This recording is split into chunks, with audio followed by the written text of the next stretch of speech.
O táxi parou na frente do edifício Mirante das Acácias às 22h40 de uma quinta-feira que Camila Souza jamais esqueceria.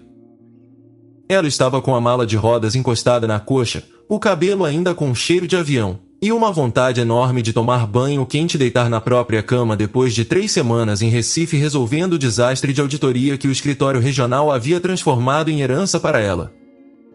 3 semanas longe. 3 semanas sem dormir direito. 3 semanas respondendo e-mails às 2 da manhã com vista para o mar que ela nem conseguia aproveitar. O porteiro seu Dimas levantou os olhos da cabine de vidro, viu Camila se aproximando pela calçada com a mala chacoalhando nas pedras portuguesas irregulares, e fez alguma coisa que ele nunca havia feito nos 4 anos em que ela morava ali. Ele ficou parado, com a mão no interfone, sem abrir a porta automática. Camila bateu levemente no vidro. Seu Dimas, sou eu. Ele piscou, como se estivesse calculando alguma coisa. Depois abriu. Mas não disse boa noite. No elevador, ela checou o celular pela 10ª vez. 23 mensagens não lidas de um número que ela não tinha salvo, todas enviadas nas últimas 2 horas, todas com o mesmo padrão, as primeiras curtas, as do meio mais longas, as últimas em maiúsculas. Ela quase não abriu. Provavelmente mais alguma coisa do escritório de Recife querendo saber onde estavam os arquivos do trimestre anterior. Mas o número não era de Recife. O código de área era de São Paulo. Ela abriu a última mensagem. Asterisco não vá para casa. Estou no corredor. Toque o sino do 14B antes de entrar no seu apartamento. Por favor. Henrique asterisco. Camila ficou olhando para a tela até o elevador parar no 14º andar. Henrique Bastos morava no 14B há 2 anos, desde que o apartamento à esquerda do dela havia mudado de inquilino 3 vezes seguidas antes de finalmente encontrar alguém que aguentasse o barulho do gerador no subsolo. Eles se conheciam no nível de vizinhos que se cumprimentam com o queixo no corredor e que se emprestam sal quando o supermercado fecha. Ele era arquiteto, trabalhava em casa na maior parte do tempo, tinha um gato cinza chamado Tobias que vez ou outra arranhava a porta errada. Não era o tipo de pessoa que enviava 23 mensagens para ninguém, muito menos em maiúsculas. As portas do elevador se abriram. O corredor do 14º andar estava vazio. À esquerda, a porta do 14A, o apartamento dela. À direita, a porta do 14B, fechada. Camila ficou parada no vão do elevador por 3 segundos inteiros, olhando para a própria porta. Havia uma fresta de luz embaixo dela. Ela havia desligado todas as luzes antes de sair para Recife. Ela sempre desligava tudo. Era o tipo de hábito que sua mãe havia gravado nela desde criança junto com fechar o gás e verificar a fechadura 2 vezes. A porta do 14B se abriu antes que ela decidisse o que fazer. Henrique Bastos estava de pé no vão, vestido com uma camiseta cinza e calça de moletom, com os olhos de quem não havia dormido nas últimas horas. Ele era alto, de ombros largos, cabelo escuro levemente amassado de um lado, e havia alguma coisa na expressão dele que Camila nunca havia visto antes nos 2 anos de corredor compartilhado. Urgência. Camila. A voz dele saiu baixa, controlada, como quem está tentando não acordar alguém. Você não deveria ter vindo. Eu moro aqui, ela disse, e a própria resposta sou o idiota logo depois de sair. Eu sei. Ele avançou meio passo, bloqueando levemente o corredor sem que parecesse intencional. Mas tem gente lá dentro. Ela olhou para a porta do 14A. A fresta de luz. O cheiro que chegava por baixo dela era de flores. Muitas flores. O tipo de arranjo que custa o equivalente a 1 mês de condomínio e que ninguém coloca dentro de um apartamento a não ser para uma ocasião muito específica. Que tipo de gente? Camila perguntou, e a voz saiu menor do que ela pretendia. Henrique abriu a boca. Fechou. Tentou de novo. Decoradores. Floristas. Uma costureira. Ele pausou. E Rafael. O nome pousou no corredor como uma pedra jogada em água parada. Rafael Cavalcante, seu noivo, que havia prometido buscar ela no aeroporto naquela noite e havia sumido do WhatsApp há 4 dias com a desculpa de uma reunião em Brasília que se estendeu, depois outra em Belo Horizonte, depois silêncio. Ela havia contado para si mesma que era o ritmo normal dos Cavalcante, que o grupo tinha tentáculos em todo o país e que Rafael vivia dentro de avião, que ela devia parar de ser a namorada que pede satisfações sobre o paradeiro de adultos em viagem de negócios. Ela havia se convencido tão bem disso que havia deixado de mandar mensagem também. "O que Rafael está fazendo no meu apartamento?" ela perguntou. "Camila." Henrique deu um passo completo agora, ficou na frente dela. "Espera. Antes de você entrar, eu preciso te contar alguma coisa." Mas ela já estava caminhando. Não porque não quisesse ouvir, mas porque havia uma parte dela que já sabia, da mesma forma que o corpo sabe quando está prestes a cair antes da mente reconhecer o desequilíbrio, uma certeza fria, instalada no estômago, que não precisava de palavras para existir. Ela havia sentido aquilo crescendo há semanas, silenciosa, nos espaços entre os silêncios de Rafael. E havia uma coisa que ela havia aprendido sobre si mesma ao longo de 32 anos: quando o medo fica grande demais, ela vai em frente. Não por coragem, por incapacidade de ficar parada esperando o chão ceder embaixo dos próprios pés. Ela colocou a chave na fechadura e abriu a porta do 14A. O apartamento que havia sido dela por 4 anos estava irreconhecível. Arranjos de flores brancas em vasos de cristal sobre todas as superfícies planas. Tecido de organza preso nas janelas como véus. A mesa de jantar coberta por amostras de cardápio em papel creme com bordas douradas. E no centro da sala, pendurado num suporte de ferro preto que não estava ali há 3 semanas, um vestido de noiva.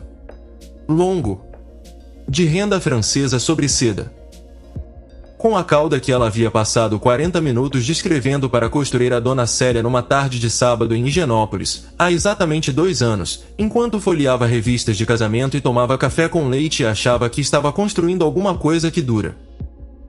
Camila ficou parada na entrada. Henrique chegou atrás dela, mas não disse nada. O vestido tinha uma etiqueta presa no cós, escrita à mão em letra cursiva que ela não reconhecia.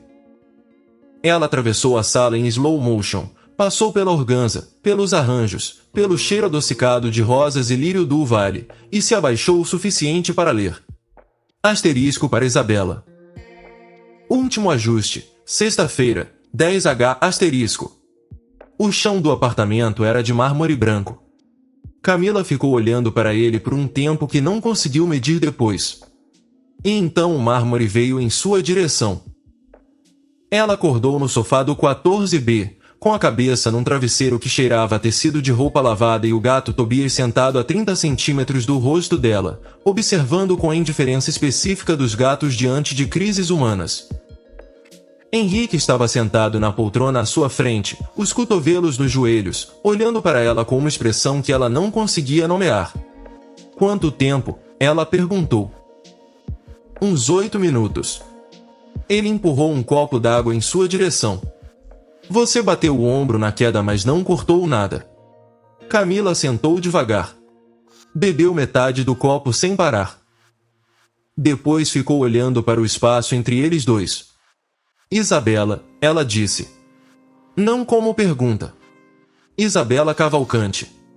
Henrique confirmou. "Prima de Rafael." "Ela mora em Campinas, mas está aqui desde segunda-feira." Camila olhou para ele. "Como você sabe o nome dela?" Henrique ficou quieto por exatamente 2 segundos a mais do que uma pausa normal precisaria.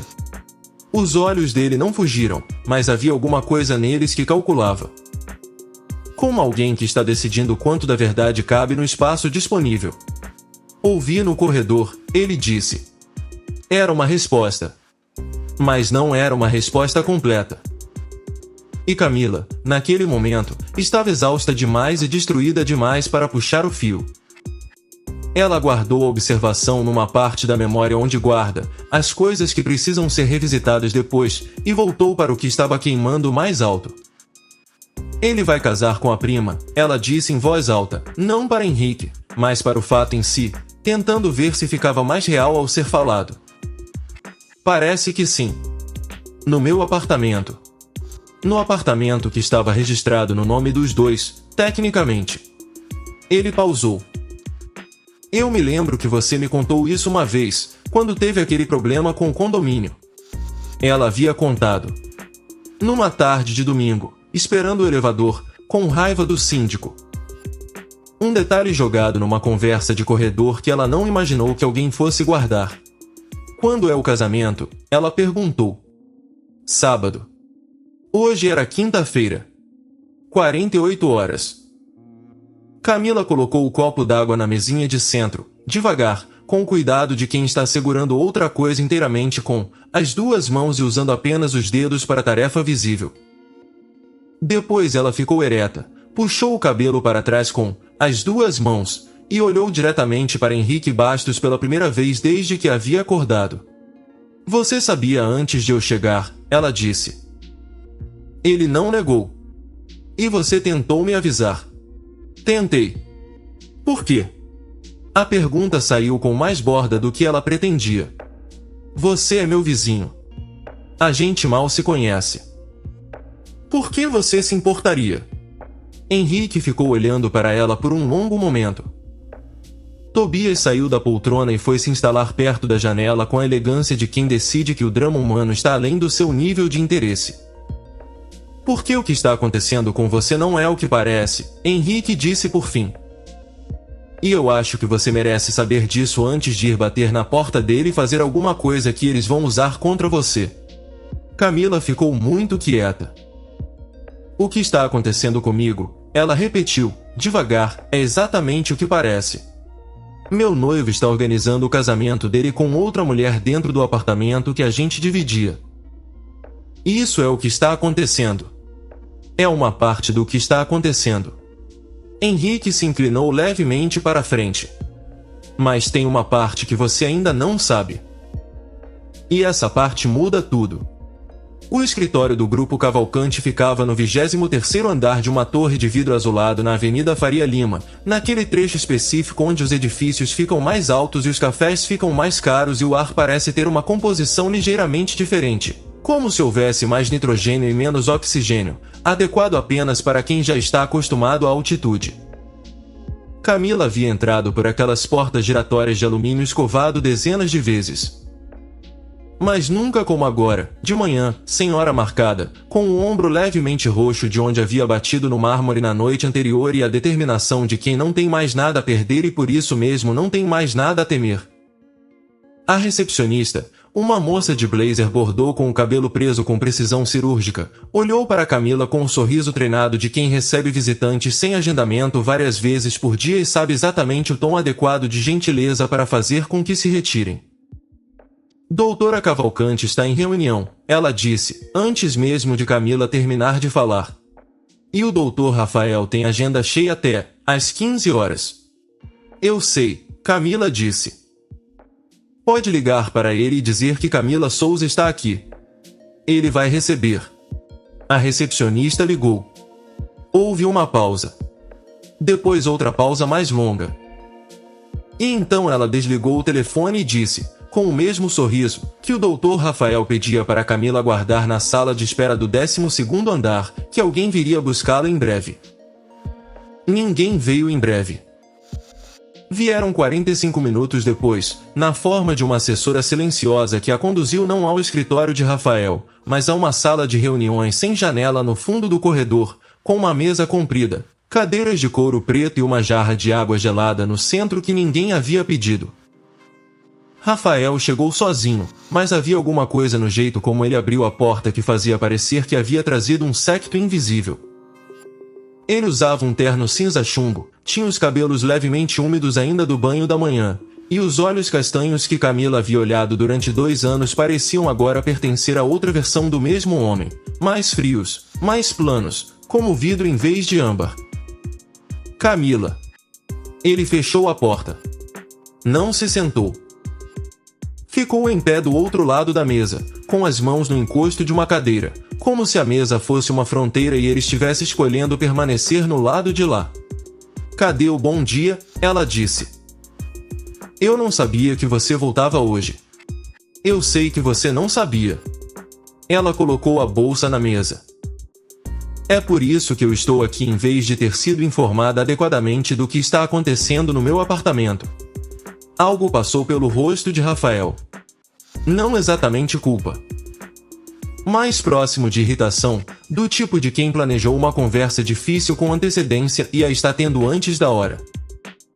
Eu ia te ligar esta semana. Para me contar o que, exatamente. Que as circunstâncias mudaram. Ele disse isso como se fosse uma frase completa. Como se circunstâncias mudaram tivesse tamanho e peso suficientes para explicar um vestido de noiva com outro nome preso na etiqueta. Rafael.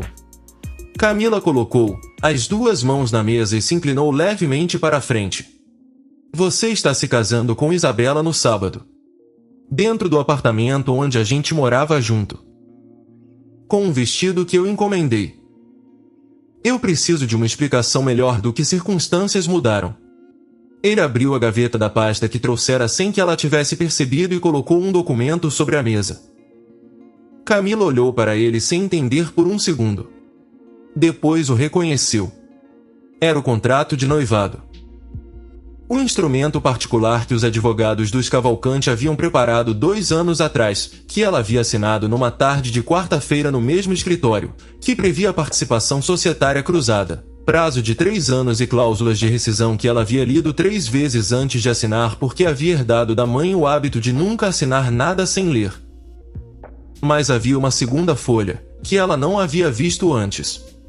Uma folha com o mesmo papel timbrado, a mesma fonte, a mesma formatação.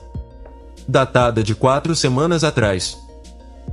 Termo de rescisão unilateral, iniciado pela parte contratante Camila Aparecida Souza. E abaixo, no campo de assinatura, uma assinatura que se parecia muito com a dela. Camila ficou olhando para aquela assinatura por um tempo.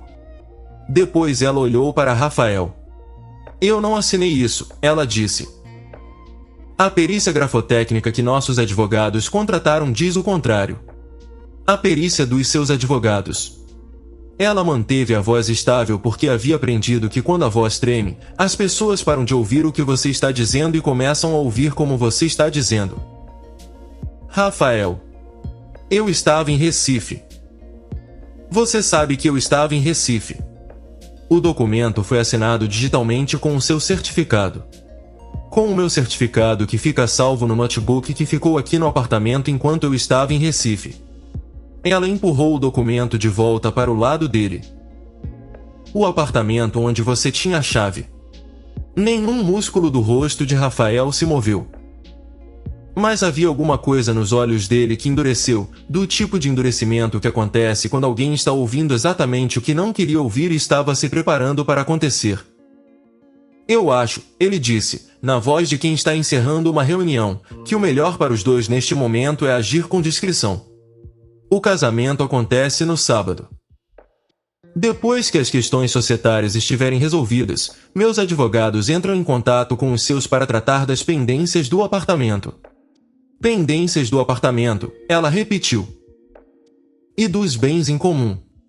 Camila ficou de pé. Pegou a bolsa.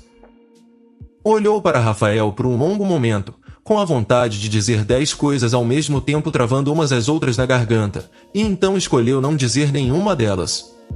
Não ainda. Virou para ir embora. A porta da sala de reuniões se abriu antes que ela chegasse até ela. Isabela Cavalcante tinha 30 anos, cabelo castanho escuro com reflexos que custavam caro de manter, e o tipo de presença que aprendeu desde cedo que o espaço que uma mulher ocupa numa sala é determinado pela velocidade com que ela entra e pela postura com que permanece. Ela entrou devagar e ficou ereta, e havia alguma coisa nos olhos dela, castanhos como os de Rafael mas com uma temperatura diferente, que avaliou Camila da cabeça aos pés em menos de 2 segundos. Camila. O tom era o de quem conhece alguém de nome mas nunca achou necessário aprofundar o relacionamento. Que bom que você apareceu. Facilita as coisas. Facilita o quê? Camila perguntou. A conversa. Isabela cruzou os braços e encostou levemente no batente da porta, sem bloqueá-la de verdade, mas de um jeito que tornava passar por ela uma escolha consciente e não um movimento automático. Você assinou o termo de rescisão. Você sabe que assinou. Agora fica aqui fazendo cena porque não esperava que as coisas avançassem tão rápido. Ela deu de ombros, levemente. Mas avançaram. E o Rafael tem obrigações com a família que não podem ficar esperando o seu timing. Obrigações com a família, Camila disse devagar. A fusão dos ramos Cavalcante precisa ser selada de uma forma que o Conselho de Administração reconheça. Isabela disse isso como quem explica para uma criança por que 2 mais 2 são 4. Você sabe como funciona. Você leu o contrato original. Você sabia desde o início o que esse noivado representava para o grupo. Eu sabia o que representava. Camila olhou para ela com uma calma que estava custando caro internamente. E eu sabia que a cláusula de preferência de fusão era ativada pelo casamento, não pelo noivado. O que significa que enquanto eu não assinar um divórcio real, o contrato comigo ainda tem validade. Uma sombra atravessou o rosto de Isabela. Muito rápida. Mas ali. Você vai querer pensar bem antes de criar obstáculos, Isabela disse. Especialmente considerando que você entrou ilegalmente no arquivo do 22º andar ontem à noite. Camila ficou muito quieta. Ontem à noite eu entrei no meu apartamento e desmaiei no chão da sala, ela disse. Eu não fui a nenhum arquivo. As câmeras do 22º andar às 23 horas e 15 minutos dizem o contrário. Isabela inclinou levemente a cabeça. Mas fica à vontade para explicar isso para o departamento jurídico. Eles adoram esse tipo de conversa. Camila foi para a porta. Isabela se afastou do batente com precisão suficiente para deixar ela passar, mas com proximidade suficiente para que Camila sentisse o perfume dela, discreto e caro, como uma última anotação num documento que já havia sido assinado. No corredor, antes de chegar ao elevador, Camila parou. Câmeras do 22º andar às 23 horas e 15 minutos. Na noite anterior, às 23 horas e 15 minutos, ela estava no sofá do 14B com o Tobias na frente do rosto e um copo d'água na mão. Mas alguém havia estado no arquivo do 22º andar. Alguém que as câmeras confundiram com ela, ou que as câmeras foram configuradas para mostrar como ela. Ela entrou no elevador. E enquanto descia, ficou pensando numa coisa que Isabela havia dito. Asterisco você entrou ilegalmente no arquivo. Asterisco não. Asterisco alguém entrou. Asterisco não. Asterisco as câmeras registraram uma pessoa. Asterisco mais asterisco você entrou. Asterisco. Isabela havia dito isso com demasiada certeza para ser uma suposição. Isabela havia dito isso como quem sabe exatamente o que. As câmeras mostram porque foi quem decidiu o que elas mostrariam.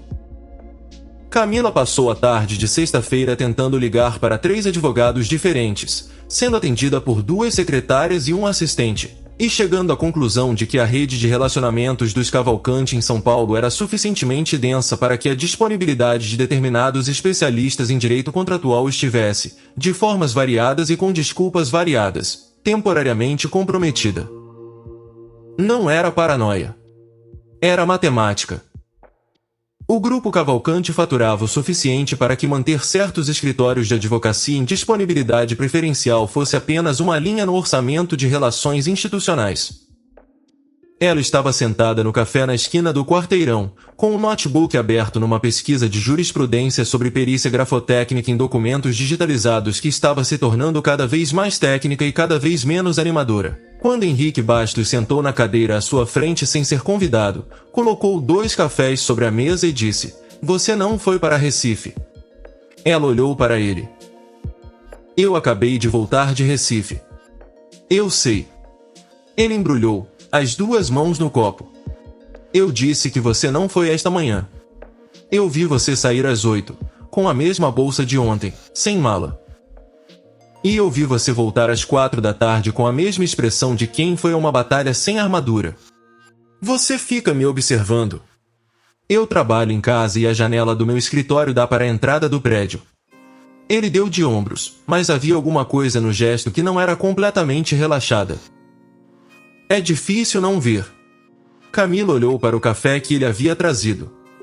Depois para ele. Você disse ontem que tem alguma coisa que eu ainda não sei, ela disse. E você disse que o que está acontecendo comigo não é o que parece. Eu fui lá e vi o que parece. Vi o Rafael. Vi a Isabela. Vi um termo de rescisão com a minha assinatura que eu não assinei e uma ameaça de processo por uma invasão de arquivo que eu não fiz. Ela pausou.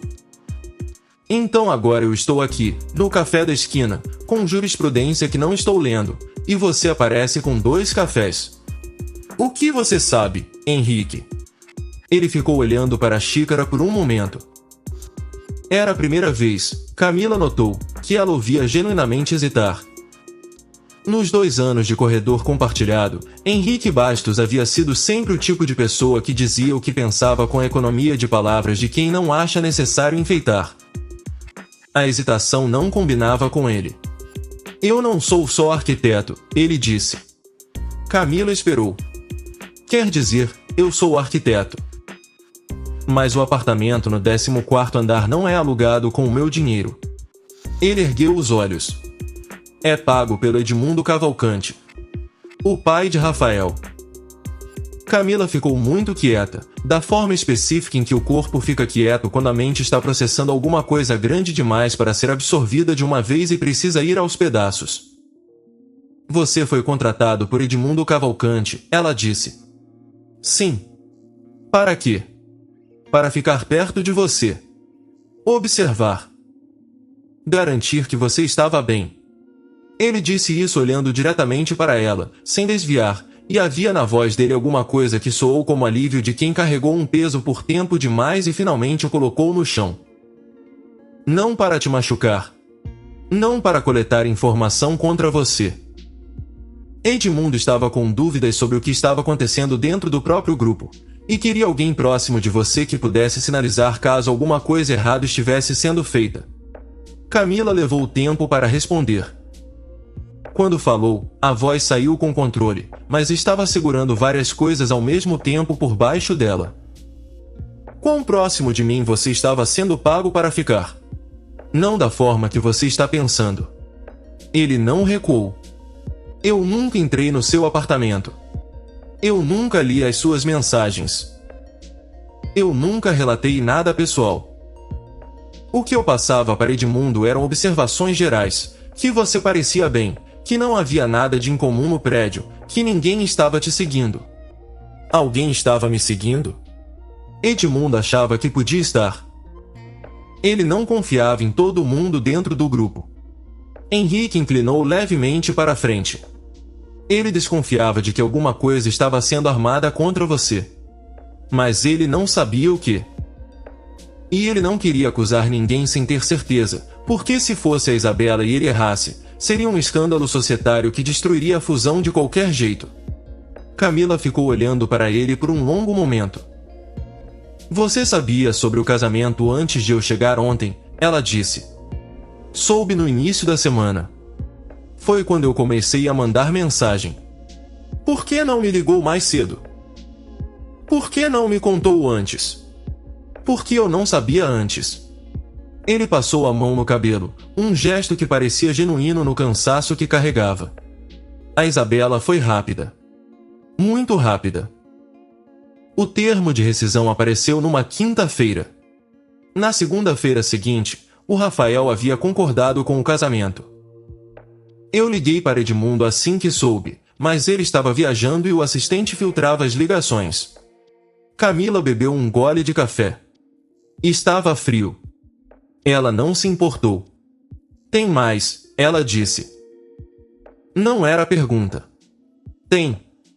Henrique abriu o notebook que havia trazido em cima dos cafés, o que ela não havia notado até agora, e girou a tela na direção dela.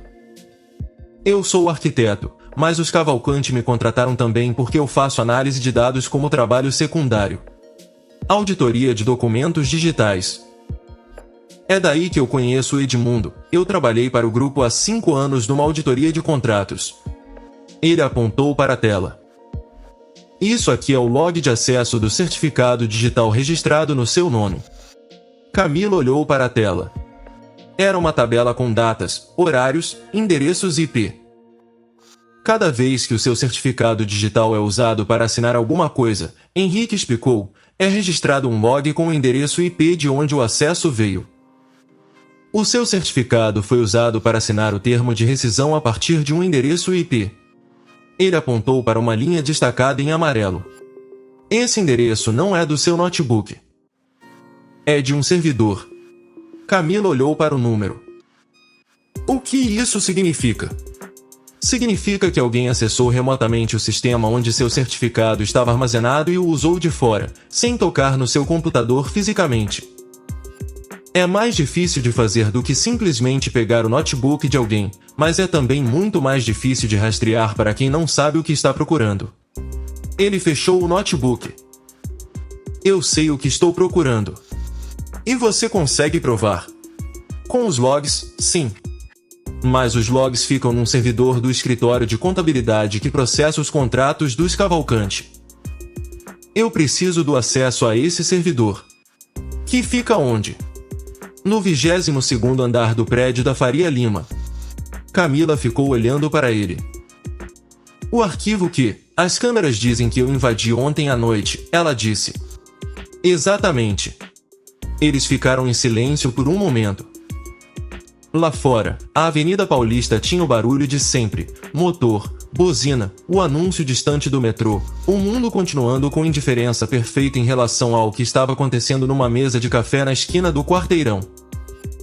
Por que você está me ajudando? Camila perguntou. Além de ter sido pago para isso. Henrique ficou olhando para ela. Os olhos eram castanho escuros, ligeiramente mais escuros do que os de Rafael, e havia neles alguma coisa que não era calculada naquele momento, que era simplesmente direta, do tipo que fica mais raro conforme as pessoas envelhecem e aprendem que direto demais raramente é estratégico. Porque o Edmundo me contratou para garantir que você estava bem, ele disse. E você claramente não está. E porque o que a Isabela está fazendo é errado de formas que não precisam de contrato para ser reconhecidas como erradas. Camila assentiu devagar. E tem mais uma coisa que eu preciso te dizer, ele continuou, antes que ela pudesse responder. A câmera que gravou a pessoa que entrou no arquivo ontem à noite. Eu tenho o modelo do sistema de segurança que o prédio usa. Ele abriu o notebook de novo e mostrou uma especificação técnica. Esse sistema tem uma vulnerabilidade conhecida. Os metadados de horário dos arquivos de vídeo podem ser alterados retroativamente se você tiver acesso de administrador ao servidor de segurança. Ele olhou para ela. O vídeo que mostra você no arquivo às 23 horas pode ter sido gravado em qualquer outro horário e ter tido a data e hora alteradas depois. Pode ser qualquer pessoa no vídeo. Qualquer pessoa com altura e tipo de cabelo próximos aos seus, sim. Camila pensou na silhueta que as câmeras de segurança capturam, sem rosto, sem detalhes, apenas contorno e movimento. Pensou em Isabela Cavalcante, que tinha mais ou menos a mesma altura que ela, o mesmo cabelo escuro na altura dos ombros. Pensou em quanto planejamento havia sido necessário para chegar até aqui. O termo de rescisão preparado com antecedência. O certificado digital acessado remotamente. O vídeo fabricado como seguro contra qualquer tentativa de contestação. Não era improviso. Era estratégia de longo prazo, executada com paciência e recursos. Quantos dias você precisa para acessar o servidor do 22º andar de forma que não me coloque em risco legal? Ela perguntou. Eu não preciso de dias. Henrique fechou o notebook. Eu preciso de uma autorização de Edmundo Cavalcante, que como acionista majoritário tem acesso legal a qualquer arquivo do grupo. E eu preciso que você consiga falar com ele antes do sábado. Você disse que ele estava viajando. Estava. Mas eu acabei de receber uma mensagem dele esta tarde. Henrique desbloqueou o celular e mostrou a tela para Camila. Ele chegou em São Paulo esta manhã. E quer se encontrar com você. Edmundo Cavalcante tinha 72 anos, cabelos completamente brancos e a postura de quem passou a vida acostumado a que as salas se ajustassem a ele e não o contrário. Ele recebia Camila não no escritório da Faria Lima, mas numa sala privativa do clube de que era sócio havia 40 anos, nos Jardins, com paredes forradas de madeira escura e 2 copos de água mineral que ninguém havia pedido mas que apareceram automaticamente assim que ele se sentou. Henrique estava do lado de fora, num corredor de couro e mogno, com o notebook e o acesso que Edmundo havia autorizado por escrito 2 horas antes. Eu sei o que meu filho está fazendo, Edmundo disse, sem preâmbulo, depois que o garçom desapareceu. A voz era grave, levemente rouca, e carregava o cansaço específico de quem está há muito tempo tentando segurar alguma coisa que insiste em escorrer entre os dedos. E eu sei que ele acredita, de boa fé, que o que está fazendo é correto. Rafael sempre acreditou na versão dos fatos que lhe foi apresentada. Esse é o problema dele, ele não desconfia com facilidade das pessoas que ama. Ele não ama Isabela, Camila disse. Não. Edmundo a olhou diretamente. Mas ele respeita a família. E a Isabela usou isso muito bem. Camila colocou as mãos sobre a mesa. O senhor sabia que ela estava armando alguma coisa? Eu suspeitava. Desde que o conselho começou a discutir a fusão dos ramos, há pouco mais de 1 ano, a Isabela mudou. Ficou mais presente nas reuniões. Mais atenta aos detalhes jurídicos. Edmundo girou levemente o copo d'água, um gesto pensativo. Uma das cláusulas do contrato original que você e Rafael assinaram previa que, em caso de casamento, você teria participação societária de 12% no ramo principal do grupo. Se a Isabela se casar com Rafael no lugar de você, essa participação vai para ela. E com ela, o voto de Minerva nas decisões do conselho, que hoje está empatado 3-3 entre os 2 ramos da família. Ela quer controle do conselho. Ela quer sobrevivência dentro do grupo. Edmundo disse isso com alguma coisa próxima à compreensão, não à aprovação. O pai da Isabela, meu irmão mais novo, administrou mal o ramo dele por 20 anos. Quando ele morreu, deixou a ela um nome mais pouco ativo concreto. Ela é inteligente, trabalhou duro, mas dentro de uma estrutura onde as regras foram escritas por pessoas que não pensaram nela. O que ela está fazendo é errado. Mas eu entendo por que ela está fazendo. Camila ficou olhando para ele. Havia uma parte dela que queria dizer que entender não era o mesmo que aceitar, que compreender a origem de um erro não diminuía o dano que ele causava. Mas havia outra parte, menor e mais fria, que reconhecia que Edmundo Cavalcante havia acabado de lhe dar algo mais valioso do que solidariedade, contexto real, motivação verdadeira, a arquitetura interna do que estava acontecendo. O Henrique está no arquivo agora, ela disse. Eu sei. Eu autorizei. Edmundo bebeu um gole de água. O que ele vai encontrar é o que eu já suspeitava, mas precisava confirmar de forma que possa ser apresentada legalmente. O celular de Camila vibrou sobre a mesa. Era uma mensagem de Henrique. Asterisco encontrei. Precisa ver isso pessoalmente. Pode vir, asterisco. Ela mostrou a mensagem para Edmundo. Ele assentiu, chamou o garçom para pedir a conta, e juntos foram ao 22º andar. A sala de servidores no fundo do arquivo tinha um cheiro de ar refrigerado e plástico aquecido que Camila associaria, pelo resto da vida, com o momento em que a versão de si mesma que havia existido nos últimos 2 anos desmontou e precisou ser reconstruída com peças diferentes. Henrique havia conectado o notebook ao servidor secundário e estava com 3 janelas abertas na tela. Ele se levantou quando eles entraram, cumprimentou Edmundo com um aperto de mão breve e profissional, e depois girou o notebook para que os 2 pudessem ver. Log do certificado digital de Camila, ele disse, apontando para a primeira janela. Aqui está o registro do acesso que gerou a assinatura no termo de rescisão. Endereço IP de origem, esse aqui. Ele tocou a tela.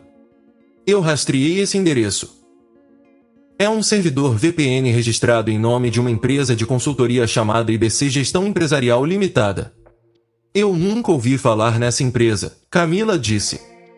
Eu também não. Até pesquisar o CNPJ dela.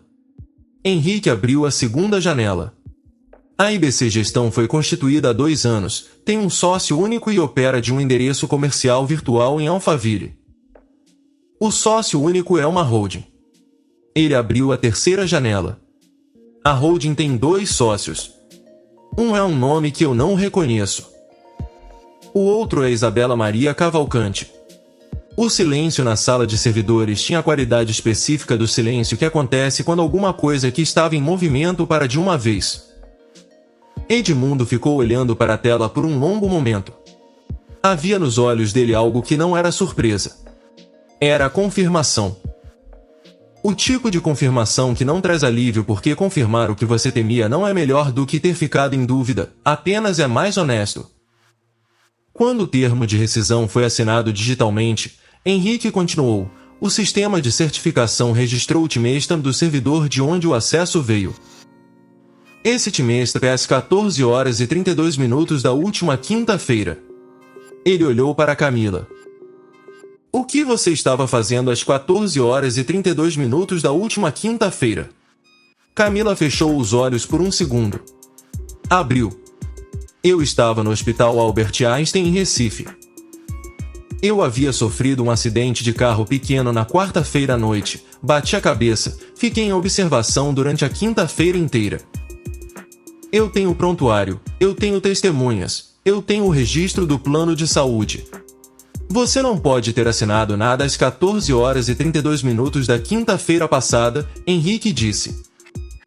Não como conclusão para ele, mas como declaração que precisava ser dita em voz alta, no espaço entre os 3. Por que você estava clinicamente impossibilitada de fazê-lo? Camila lembrou do acidente. Um carro que havia fechado o táxi dela numa rotatória às 11 da noite numa rua molhada. Ela havia batido a cabeça no vidro, nada grave, mas grave o suficiente para que o médico exigisse 12 horas de observação como protocolo. Ela havia ficado irritada com o atraso. Havia mandado e-mail do hospital explicando para a equipe em Recife que voltaria no dia seguinte. Havia mandado e-mail do hospital. Henrique, ela disse. Eu mandei e-mails do hospital. Tem timestamp dos e-mails no servidor do meu escritório. Eu sei. Ele já estava abrindo outra janela.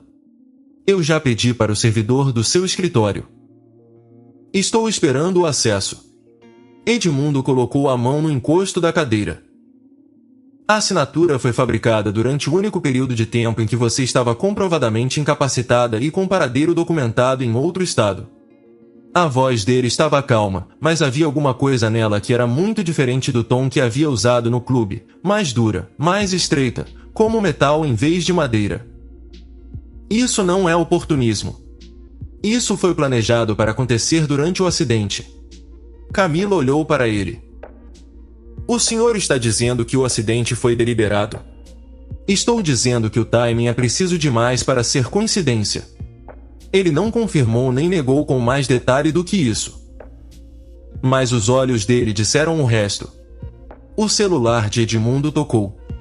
Ele olhou para a tela, ficou imóvel por um segundo, e então desligou a tela com o polegar. Era Rafael, ele disse. A cerimônia de amanhã está confirmada para às 18 horas. Ele olhou para Camila, depois para Henrique, depois de volta para Camila. Temos menos de 24 horas. O que vocês precisam para que essas provas sejam apresentáveis num recurso de nulidade contratual? Os e-mails do servidor do escritório dela confirmando a presença dela em Recife durante o timestamp, Henrique respondeu imediatamente. O prontuário hospitalar. A documentação da empresa IBC e da holding. E um advogado que consiga protocolizar o pedido de nulidade hoje à noite. O advogado eu resolvo, Edmundo disse. Os e-mails eu consigo até meia-noite, Henrique disse. Camila ficou olhando para os dois. Havia uma parte dela que estava processando tudo isso numa velocidade que parecia irreal, como se a velocidade dos acontecimentos e a velocidade da sua compreensão ainda não houvessem se sincronizado completamente. Havia outra parte que estava absolutamente quieta, do tipo de quietude que não é paz mas é concentração, o corpo redirecionando todos os recursos para o que vem a seguir. E o Rafael? Ela perguntou. Os dois homens ficaram quietos. Ele vai saber hoje à noite, Edmundo disse. Eu mesmo vou falar com ele. E o que você acha que ele vai fazer? Edmundo ficou olhando para ela por um momento. Eu acho que meu filho vai ficar com raiva, ele disse. De mim, de você, da situação, de si mesmo. Rafael não lida bem com a descoberta de que foi enganado. A reação imediata dele vai ser ruim. Uma pausa. Mas eu conheço meu filho. Quando a raiva passar, ele vai fazer a coisa certa. E se a raiva não passar antes das 18 horas de amanhã? Edmundo não respondeu.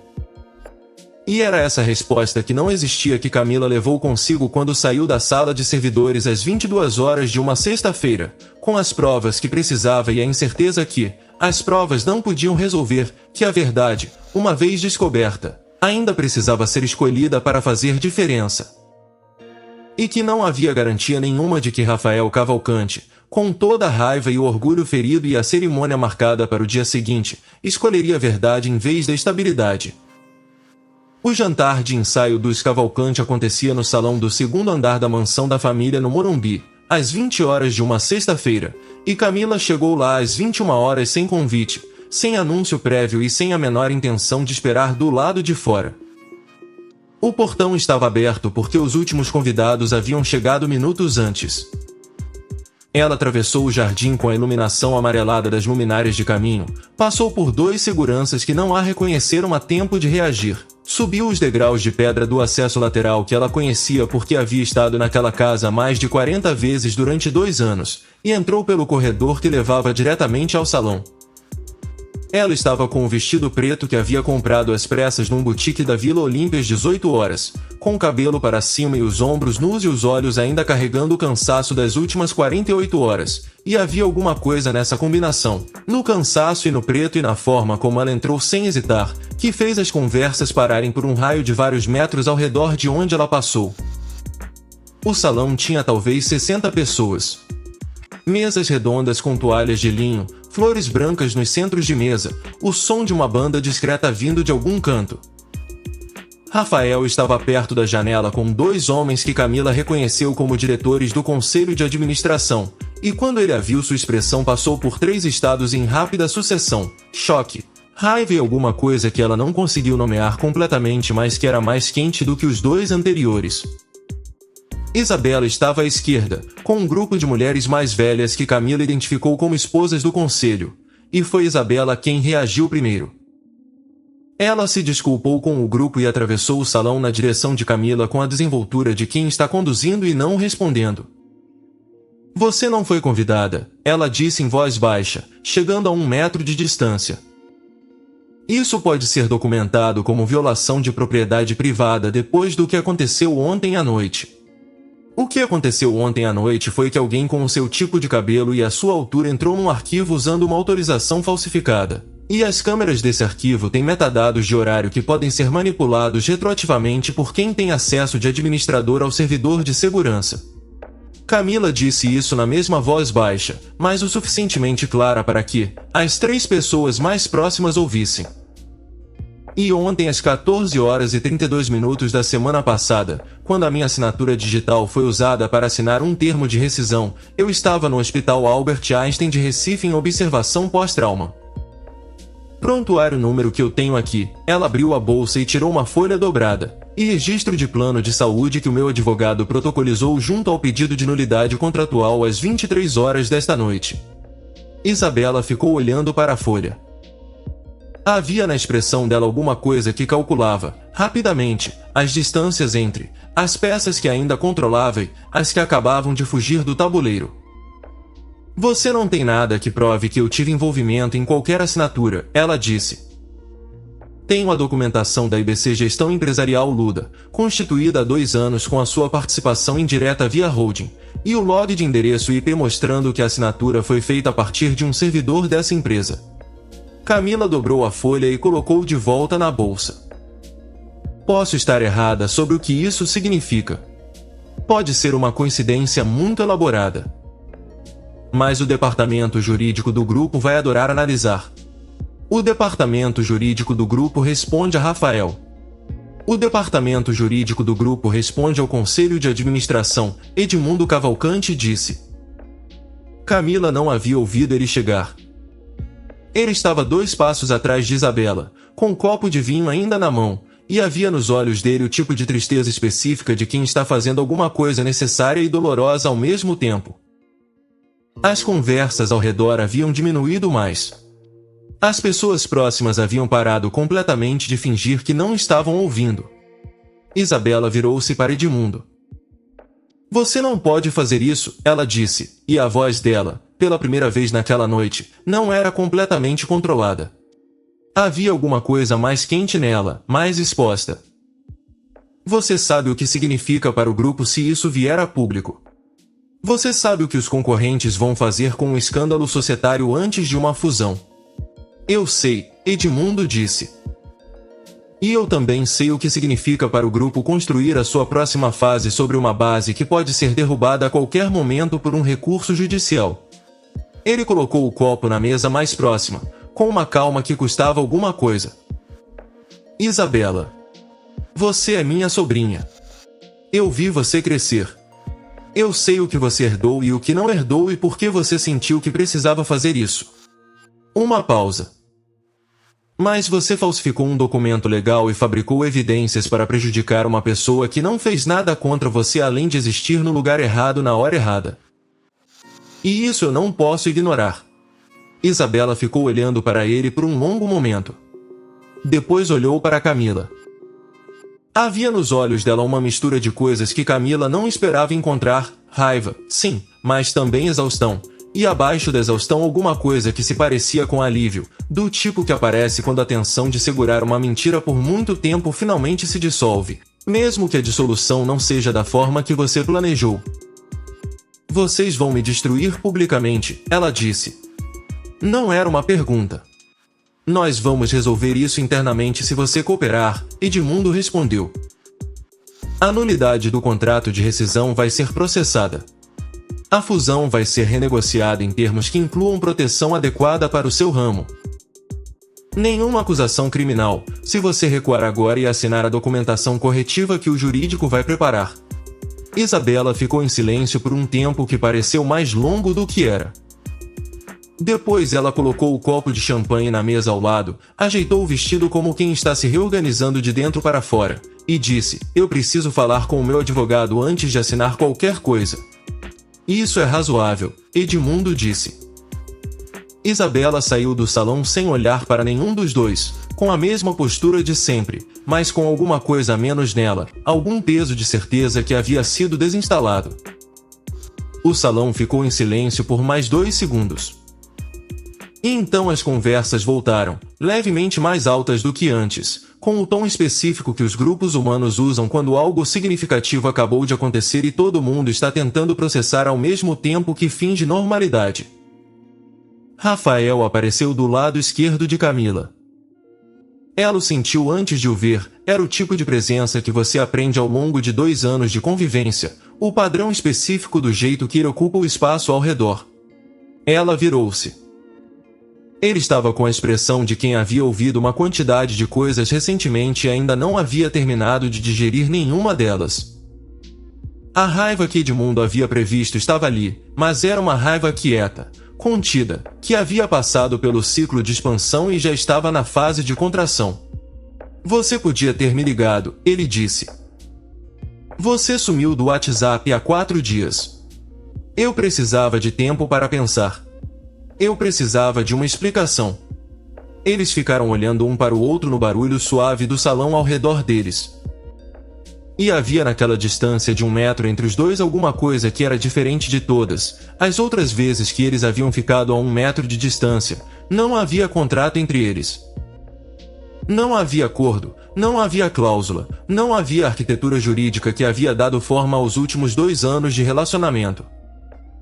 Havia apenas eles dois, com o cansaço e os erros, e as coisas não ditas, no salão da família dele numa sexta-feira à noite.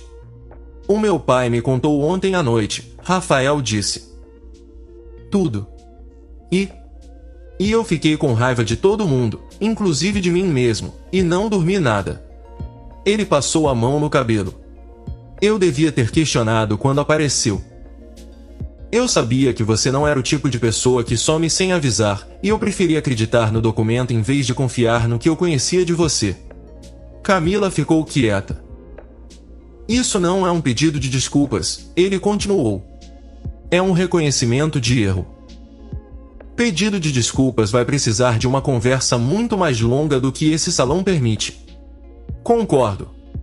Mas eu quero ter essa conversa. Eu também. Ela olhou para ele. Mas não esta noite. E não aqui. Rafael assentiu, devagar. Pode ser quando você quiser. Ela caminhou em direção à saída do salão. Na porta, algo a fez parar. Rafael. Ele virou-se. O dia que você me pediu em casamento, ela disse. A gente estava no restaurante do seu Antônio em Pinheiros, e estava chovendo muito, e o telhado estava gotejando numa panela que o garçom colocou no canto. Você disse alguma coisa naquela hora que eu nunca esqueci. Você lembra o que foi? Rafael ficou olhando para ela por um longo momento. As conversas ao redor continuavam, a banda discreta continuava, os 60 convidados do jantar de ensaio de um casamento que não ia acontecer continuavam sendo convidados de um jantar de ensaio de um casamento que não ia acontecer. Eu disse que era o único restaurante onde a goteira ficava do lado certo, ele respondeu. Do lado de fora da nossa mesa. Camila ficou olhando para ele. Não disse mais nada. Saiu. O apartamento 14D estava com a luz acesa quando ela chegou ao 14º andar. A porta do 14 estava no escuro, como havia estado quando ela saiu 3 semanas atrás. Ela bateu na porta do 14D. Henrique abriu em menos de 30 segundos, ainda com as roupas que havia usado no dia, com o notebook embaixo do braço e o Tobias enrolado no tornozelo como um obstáculo afetivo. Como foi? Ele perguntou. Isabela vai cooperar. Camila encostou no batente. O jantar de ensaio continua, mas provavelmente sem o que estava sendo ensaiado. E o Rafael? Quer conversar? Henrique assentiu. Havia nos olhos dele alguma coisa que ela não conseguiu nomear completamente, que era diferente do modo profissional que ele havia usado durante toda a operação dos últimos 2 dias. Eu pedi demissão para o Edmundo hoje à tarde, ele disse. Antes de ir para o arquivo. Camila ficou olhando para ele. O trabalho era para garantir que você estava bem, ele continuou. Você está bem. Melhor do que bem, considerando. Um leve sorriso. E eu acho que continuar sendo pago para ficar perto de você depois de hoje ficaria complicado de explicar. Complicado como? Henrique ficou quieto por um segundo. Tobias aproveitou a imobilidade para subir no pé dele até a altura do joelho, o que ele ignorou com a familiaridade de quem tem o hábito há tempo. Complicado porque, ele disse, com a economia de palavras que era o jeito dele no corredor, nos cafés, em todo lugar, eu deixei de ser vizinho pago para ser vizinho que se importa há um tempo que eu não consigo datar com precisão. E essas duas coisas têm implicações muito diferentes. Camila ficou olhando para ele por um longo momento. Quantos meses você mora aqui? Ela perguntou. 26. E em quantos desses 26 meses você relou para o Edmundo alguma informação real sobre mim que não fosse que eu parecia bem? Nenhum. Você estava fazendo o trabalho muito mal. Eu estava fazendo o trabalho exatamente como eu achava que devia ser feito. Ela ficou olhando para ele. Havia alguma coisa nessa troca que era muito diferente de qualquer coisa que havia acontecido entre eles no corredor nos últimos 2 anos, nos cumprimentos de queixo e nos empréstimos de sal e nas ocasionais conversas de elevador que sempre terminavam antes de chegarem ao piso deles, como se o andar de chegada fosse também um limite de assunto. Era a primeira vez que chegavam ao piso e a conversa não terminava. Eu vou pedir uma pizza, ela disse. Eu não como nada decente desde ontem de manhã. Você quer entrar? Henrique olhou para ela. depois para Tobias, que havia desistido do joelho e ido se sentar no centro do corredor como árbitro informal da situação. Eu quero entrar, ele disse. Camila se afastou do batente para deixar espaço e ele passou. E quando a porta do 14B fechou atrás dos dois, o corredor do 14º andar ficou vazio e silencioso como sempre havia sido, com as duas portas fechadas e a fresta de luz embaixo de uma delas. E dessa vez a luz era do lado certo. 3 semanas depois, o apartamento 14 estava com os móveis de volta no lugar e os arranjos de casamento que nunca foram usados havia muito transformados em adubo no jardim comunitário do térreo que o seu Dimas tinha cultivado com orgulho nos últimos 4 anos. O pedido de nulidade do termo de rescisão foi deferido em segunda instância depois de 15 dias de processo documental. Isabela Cavalcante assinou o acordo interno com o Grupo Cavalcante, transferiu a participação da holding para um fundo de gestão independente monitorado pelo Conselho, e voltou para Campinas com um assento no Conselho Consultivo que não tinha poder de voto, mas tinha compensação financeira adequada ao que havia sido prometido ao ramo da família antes que tudo saísse do controle. Rafael Cavalcante telefonou para Camila na segunda semana.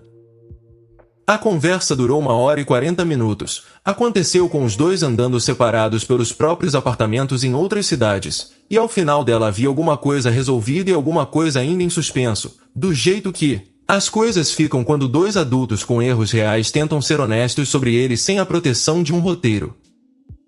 Eles não voltaram a namorar. Não naquela semana, não naquele mês. Havia um processo de se conhecer de novo que nenhum dos dois quis apressar, e que estava acontecendo lentamente, com a solidez de alguma coisa que escolheu o seu próprio ritmo. Henrique Bastos continuou morando no 14B. Continuou sendo arquiteto e analista de dados. Continuou sendo vizinho, no sentido mais expandido que a palavra pode ter, alguém que está do outro lado de uma parede fina, que ouve quando o chão rende, que aparece com 2 cafés quando a janela do escritório deu para ver que alguma coisa estava errada. Numa tarde de terça-feira com chuva fina sobre os jardins, Camila abriu a porta do 14A para pegar a encomenda que o entregador havia deixado no corredor e encontrou Henrique do outro lado, saindo do seu apartamento ao mesmo tempo, com o casaco e o notebook, a caminho de uma reunião de cliente. Eles ficaram olhando um para o outro por um segundo, como sempre haviam ficado, mas diferente de como sempre haviam ficado. Chove lá fora, ele disse. Eu sei. Ela olhou para ele. Você não está com guarda-chuva. Eu raramente estou. O meu está no hall. Pode levar. Henrique ficou quieto por um momento. Havia nos olhos dele aquela coisa direta que ela havia aprendido a reconhecer, que aparecia quando ele estava prestes a dizer alguma coisa que não havia sido calculada, mas que precisava ser dita. Você vai precisar do seu guarda-chuva, ele disse. Eu tenho outro. Um canto da boca dele se moveu. Você não tem outro. Você guarda um guarda-chuva e nada mais porque você me disse isso no elevador uma vez.